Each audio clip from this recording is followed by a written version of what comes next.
really is not a toughie. Did anybody look over the syllabus and feel overwhelmed? So, my reflections are a one-page paper.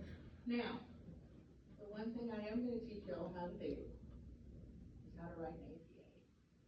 It's just a format. It's just a format. I think I forgot to put a sample paper up, or put a sample paper on there. It's a citing thing. And then, so MLA, which you'll learn in your Comp 1 class, is where you put it all here. APA, you have your own title page. Kind of thing. So once you get the format down, it's really not that hard. You just follow it.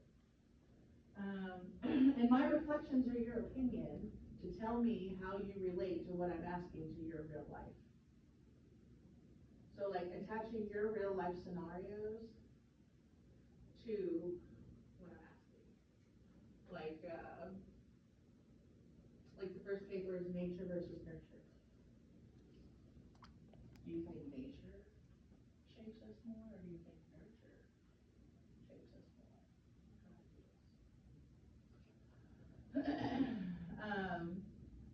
What do you think? Anybody? It just depends on how you were raised. So nurture takes more of a stronger role, depending on like what you've been through, how you've taken it in, and all of that. Yeah. So? I went through psychology or sociology, so Well, I know. That's the basis of sociology. Yeah. Is that very thing right Yeah. there. It's I think it's a bit of both. I always find it interesting when they do like the twin studies or like the adoption or like the foster kids, you know, that get adopted out, and how they'll grow in the best home with the best resources, with the best parents, but yet they're still plagued deeply by the same psychological disorders that their parents were, or a parent was, or they might turn criminal. So we'll learn some more of those things. We'll touch on some of those things. We'll touch on some abnormal psychology stuff because I just love it. How these things come to be. And I also like to incorporate a little bit of my real life practice of working with people, what it looks like. I work with extreme people.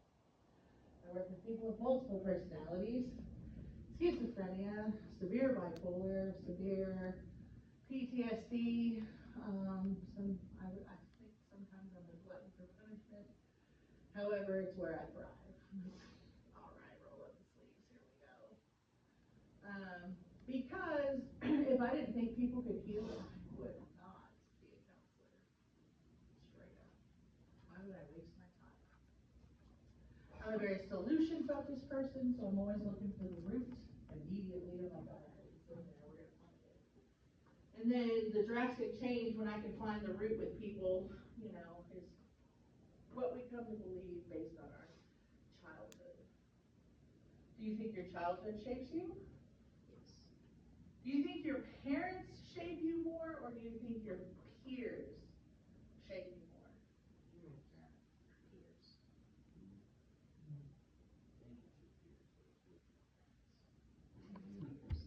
Some parents, some didn't. I'm gonna stick hard to parents. But then again, it just depends on what you're around. Are you around your parents or your peers more? Peers. The influence of peers is very, very great. Social rejection causes the same place in the brain to light up as pain. So it is actually painful for us to be socially rejected. It physically hurts.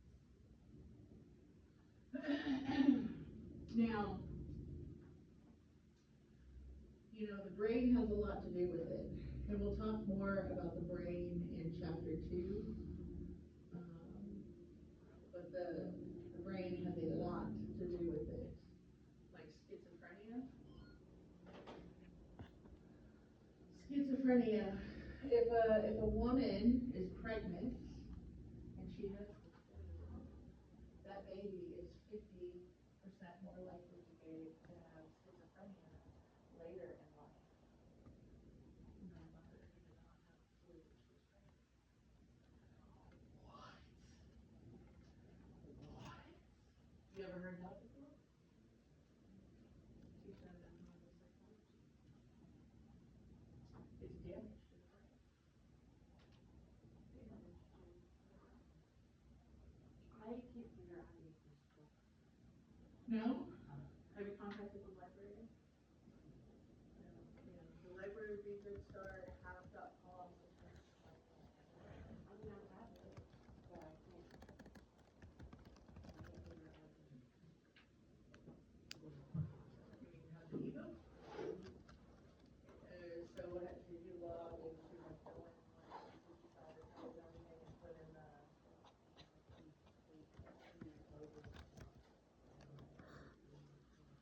so on my syllabus,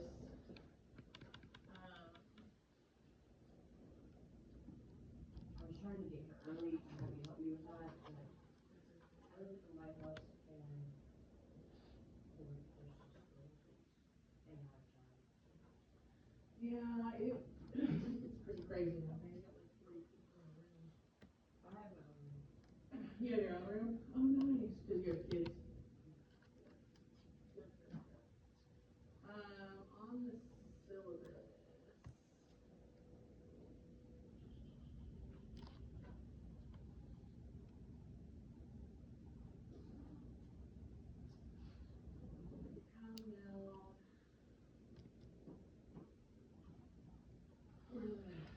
Okay, where the launch pad is, they give this for assistance, I put the thing, and that'll help you to get all that.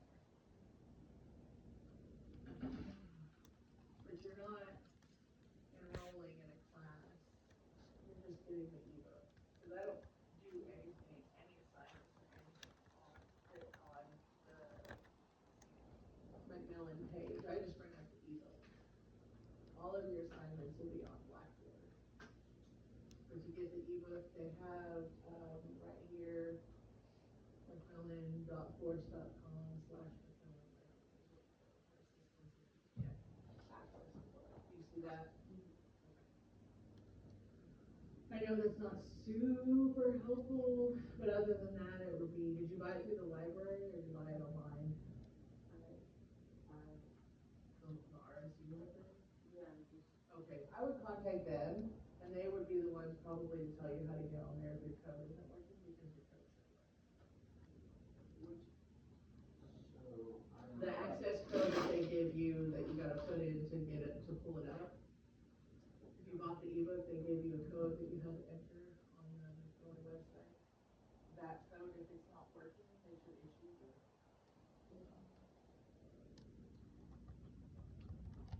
I was just gonna say, online they did the whole where they buy it for you, the bookstore does. Yeah. You just go into the bookstore and look at your purchases, and there's a tab where you can access ebooks.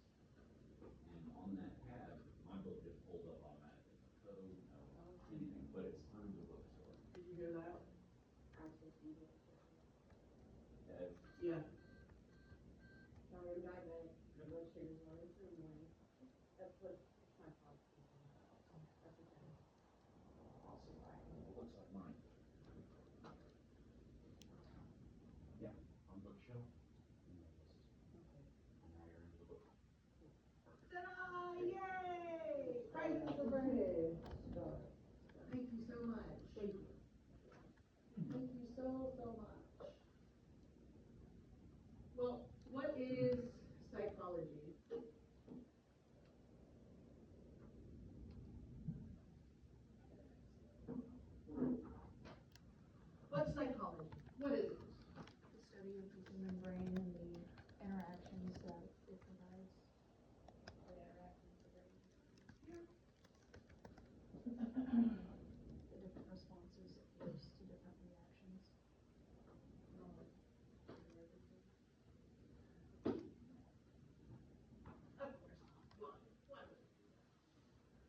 Well, it's the behavior and mental processes. So both outer and inner experiences, right? So our mental processes are the thoughts, feelings, and other experiences that occur inside our mind. Our behaviors will we do outwardly. That's usually where like interventions will happen in like childhood behaviors. You know, like, oh, they must have ADHD. They can't sit down, they gotta have ADHD or whatever, right? Who do you think is diagnosed with ADHD more, boys or girls? Girls. Boys. Why? Why would it be boys? More outwardly. So, I have two daughters, that are 23 and almost 21, and then I have a son that just turned 12. So, boys are, my son was way behind my daughters. They were like potty trained by 2. Golly, like you get potty trained by 3. But I feel like when you're raising girls, it's all cute, right? Until you get teenagers, and then it's hell. But boys, it's like you're just constantly trying to keep them alive. Like, what are you doing, son? Always trying to keep them alive, those boys. Even still in adulthood. My husband don't listen. But I have cows, and so my habanero, he's a Hispanic man. He's about this tall, he's a little shorter than me. And we have a farm, and so we have these huge cows, and he just gets out in the middle and he's like, yeah, yeah. And I'm like, oh, God, it doesn't matter. The only time I feel tiny, you know, when I'm around the cows or whatever, I'm like, ah. But he's fearless. Me, not so much. I'm like, ugh. So what is not psychology? Do you think that the media portrays the psychology different than what it really is?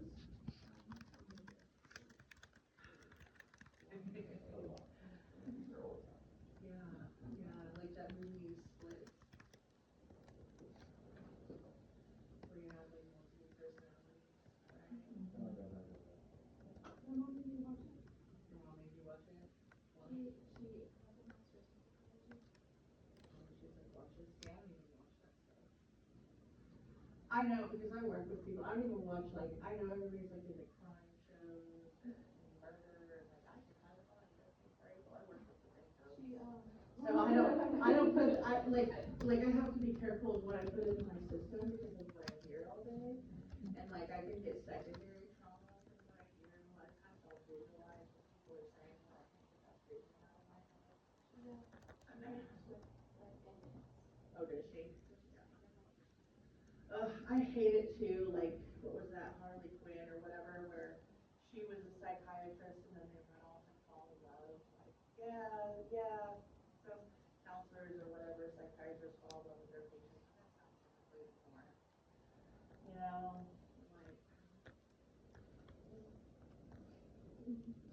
Now, there are shady things that happen, like there will be counselors that sleep with people, which blows my mind, because A, hello, career ending, and then B, because of the position of power, they can be coerced into things like, oh, this would be good for your treatment if we tried these things. And we've had a couple of those in our town, our poor town, you know, the next day. So, if you get a funny feeling about people when you go in the room with them, trust your gut instinct always. I feel like we get so far away from our gut instinct and listening to that, and it can be something as simple as like, so because of what I do, because I teach psychology, I never force my kids to hug somebody they didn't want to hug, because I'm like, their intuition. I'm not gonna make them go against their intuition and hug that hand that they don't like or whatever. You know what I mean? My son's, was his doctor, Oh, yeah. The skip town? No, my son's doctor was calling me. I was gonna ask him. Oh, yeah, That is okay, they can leave a voice. Anytime, yeah, you can go out and take a phone call, you're fine. Well, psychology isn't just therapy, right? It's not also about Sigmund Freud. I'm sure you've never heard of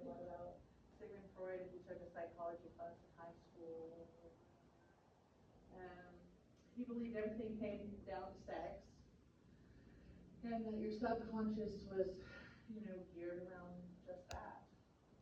And if those mates, even with babies, but there's some sickos in the world, y'all. Like, there's some sickos. He was one of them, like the dark side of some of these people that they don't talk about, but you just know if you've read research or done some things. And so we've done things to humans over time that weren't so great, trying to figure out psychology right behind it. What's wrong with their minds? What can we do? Should we shock them? Can we shock their brain and get them to listen? I mean, what did they do in the olden days? Huh? Lobotomy? And what did a lobotomy do? Made you catatonic? Basically a zombie, yeah. Non-invasive surgery, is that what you called it? Might be pushing it.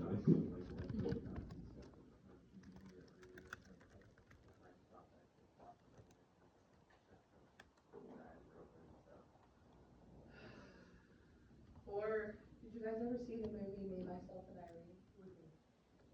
So, he had multiple personalities. He wasn't schizophrenic, catatonic. I don't even remember what they diagnosed. He had multiple personalities. No, he had two.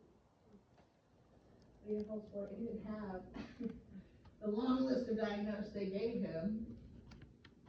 And when he didn't take his medicine, his altered ego, his alter part, would come out.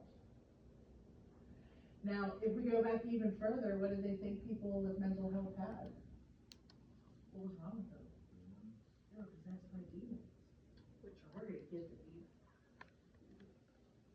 Did you know that to have true multiple personality disorder, you have to have extreme, and I mean extreme trauma when the age is 4. You have to split by the age of 4. 4 babies. And so sometimes like, man, you hear the evil of the world and it takes a chunk out of your soul. Stuff they don't even make movies about, where you're just like, what? How can a human being, especially a parent, do that to their child? Kind of thing. Unfortunately. But they did. They thought a lot of people were demon possessed. They think to this day that people with multiple personalities have a demon alter will come out on occasion. I've had the privilege of working with a lady that has multiple personality disorder for about 8 years now.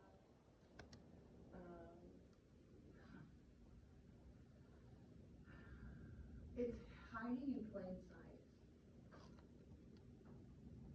Because if you don't know what it looks like when somebody switches, you don't know. But if you're keen on it and you see it, you're like, oh my gosh, they're switching. And I remember I had this one poor older lady. She was in her 80s and she just got out of inpatient. I was working at the doctor's office. And she got out of inpatient, came to see me.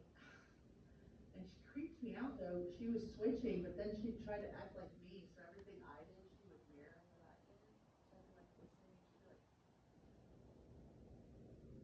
and do exactly what I did. I'm like, oh, okay, that's enough. It's almost like the Space Jam movie, when the little guys go into the theaters. Yeah, right. Well, so they're not always aware of the other personalities that are in there, but the way she'll describe it is she'll pull back, and then if they take over, then it's like watching a movie in front of her. So. But back in the day, they weren't trying to hear all that. They were locking you away in an institution, and you lived in deplorable conditions until you passed away.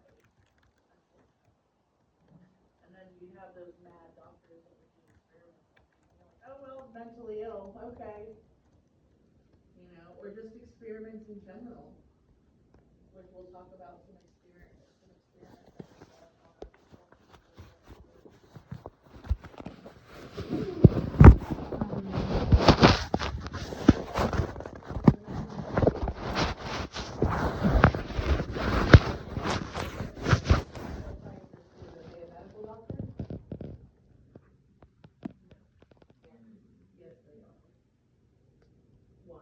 because they go to medical school just like a doctor and go residential just like a doctor because they prescribe.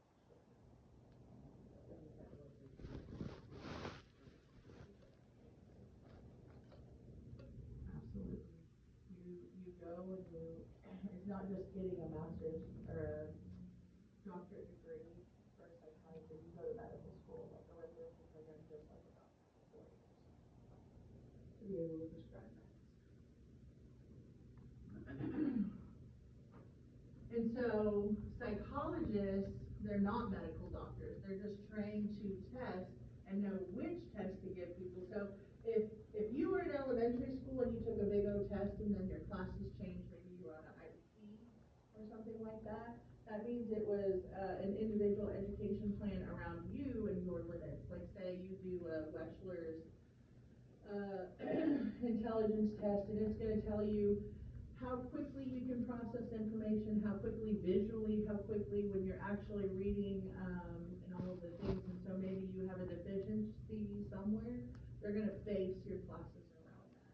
Like, okay, they need to test one-on-one because too they have severe ADHD. If they have any distractions in the room, they gotta go. Kind of thing too. So you can actually take that test for college. You know, test anxiety is real. And sometimes people will do really, really well with it because they take the test.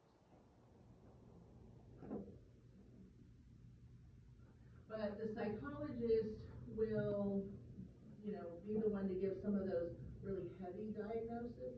Now, I can do it, and I've also been doing this for 14 years, so I'm pretty confident in myself. Not like, I'm not very confident. I mean, come on, now, you work with people with mental health long enough, you're like, okay, I know what that is. You know what I mean?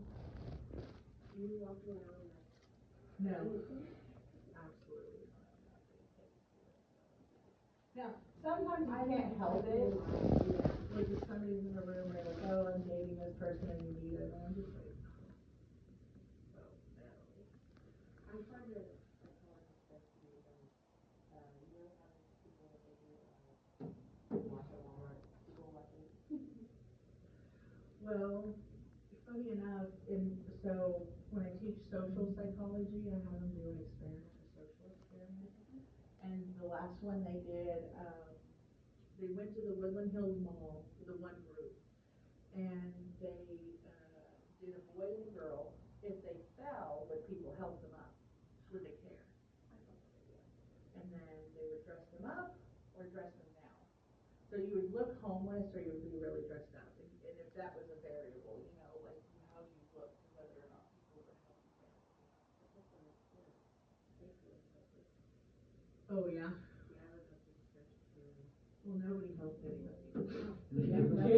If anybody fell, and matter of fact, my poor people, which I gave them a note, but they didn't care. The mall, when they went and changed into their homeless clothes and J.C. Penney's, I guess they escorted them out the mall because they stopped with these.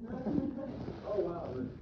So I'm like, and then just to see, you know, how society would react in certain ways.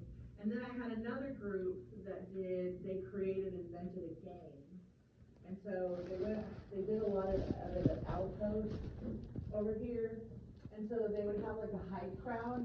Part of the people in their group was a hype crowd of being like, oh, you know, and then to see if people would get interested and come and see what's going on and if they wanted to learn the game they were playing.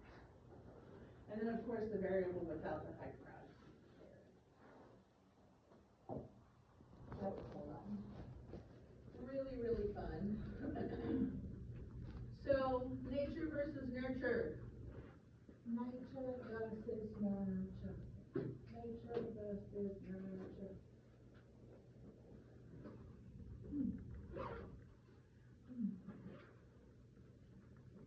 Is it society that defines me?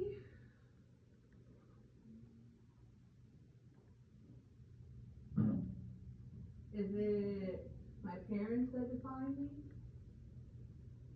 Is it my brain? Is it my genetics? What makes me a go-getter and someone not?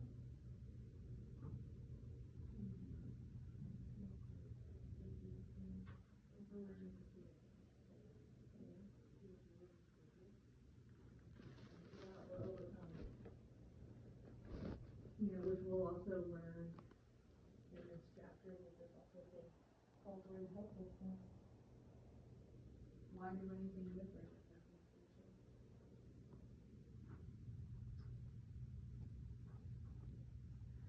So, to what extent can you change over time? To what extent do you remain the same? You think?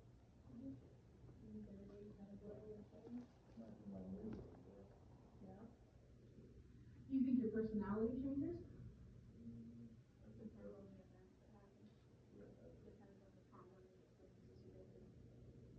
Could be trauma affecting.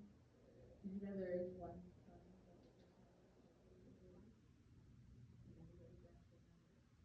I take tests in middle school or high school. Anybody else? Puberty. That's when everybody gets roughly in their head.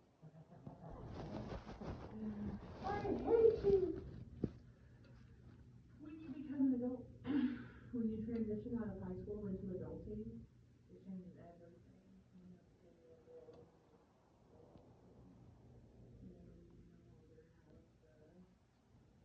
You know, you no longer have just to live at home and rent for the life of luxury, huh? And the minute you get out in the real world, it changes this drastically. But for the most part, your personality will stay the same.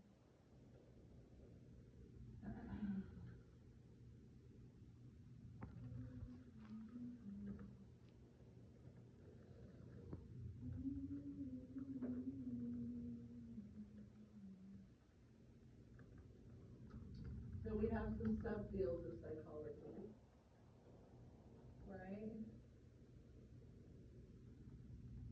Applied psychology, real world problems with their expertise. With their expertise. They work in hospitals, clinics, schools, companies, agencies, private practice, etc. So that might be like you know, you would have like white team of people that are like, the problem is that those people are supposed to work.